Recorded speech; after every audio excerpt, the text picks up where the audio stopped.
is a message for the Black community and those who support it. We are still resting, but there is a tide shift. For one, 47 is very confused as to why we are not taking to the streets. He doesn't understand it. He just knew that using tax dollars to tear up the Black Lives Matter street, that was going to do it. Tearing down the buildings with George Floyd and Breonna Taylor, he was sure that floating the rumor of pardoning Derek Chauvin would do it. His executive order to bring back segregation, all of his attacks on DEI, even though Black people benefit the least from DEI, he was sure that would do it. It hasn't. And one thing that they didn't plan on at the end of the election, something that happened on November 5th, 2024, is when we all went into the voting booth and voted, and we were the only demographic that was united and held strong for democracy in this country. The 92% of Black women who knew the assignment and knew what the stakes were, because we always do. The 78% of Black men who held it down because they knew what would happen if they didn't. The Black community knew the assignment. We became on the same wavelength. When Target did their thing, we collectively made them an example. Walmart, also losing money. Amazon, also losing money. Now, granted, allies that support the Black community, the LGBT community, women, they've all been a part of that too. But Black people have collectively been on the same wavelength. But in Trump's desperation to get us out into the streets, he is becoming more and more dangerous with his executive orders. On April 28th of this year, he signed an executive order. The executive order is titled Strengthening and Unleashing America's Law Enforcement to Pursue Criminals and Protect Innocent Citizens.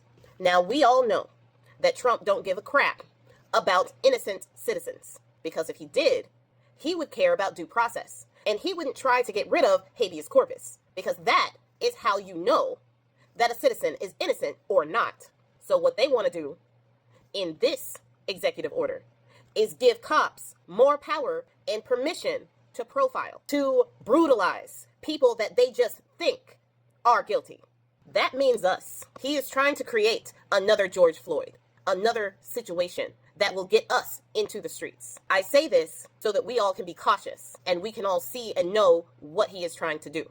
This executive order further militarizes the police that were already militarized with tanks and riot gear that apparently they do not need when people are protesting that are of a lighter shade, but they need it for us. This also further protects law enforcement officers who are accused of misconduct or police brutality.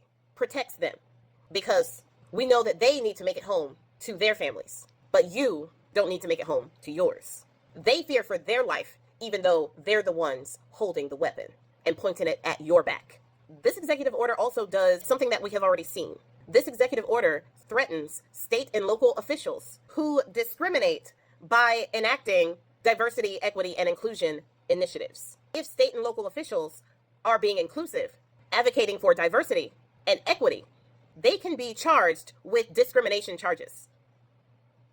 Now, Trump's DOJ's Civil Rights Department, who have defended the civil rights of people for 70 years now, they are no longer defending the rights of Black and brown people, LGBT people, women, all of those people who are usually discriminated against. They are no longer going to be representing them. So if you have an issue of discrimination, the DOJ will no longer represent you because of discrimination. Make it make sense. They will now be focusing their attention on discrimination against white Christian people because they are the most discriminated group by far. Yeah. Now, I say all this to say there's a tide shifting. Even though Black people are resting, we are focusing in on our communities, our Black-owned businesses, our children, our education, all of that. Yes, we need to continue doing all of that. I have seen a shift in the boldness of these racist people. Neo-Yahtzee rallies and marches up there in Kansas City. YT women calling little autistic Black children the N-word, getting $750,000 for that. But then there have been videos of Black people letting those racist people know who think we are going back to the 1930s during the times that we were hanging in trees, that they were having picnics with us as the main course. Times where they could tell us which swimming pools to swim at, which water fountains to go to, where to sit on the bus. Alabama today is trying to resegregate its schools. Problem is, Black people like me were born into freedom. it's going to be real hard to put that genie back in the box. So even though Black people are resting, we're not going back to 1930. We are a different breed.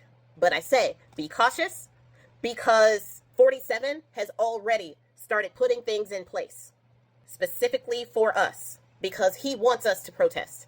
And when we protest, he will enact martial law. And he already has the orders in place to do that. We need to know the enemy that we are fighting. So what do? Stay out of the street. Do not protest, no matter what happens. What we will do is we will continue to organize and protest with our wallets, cheer on our allies who are out in the street, strengthen the Black community, and to be there for each other.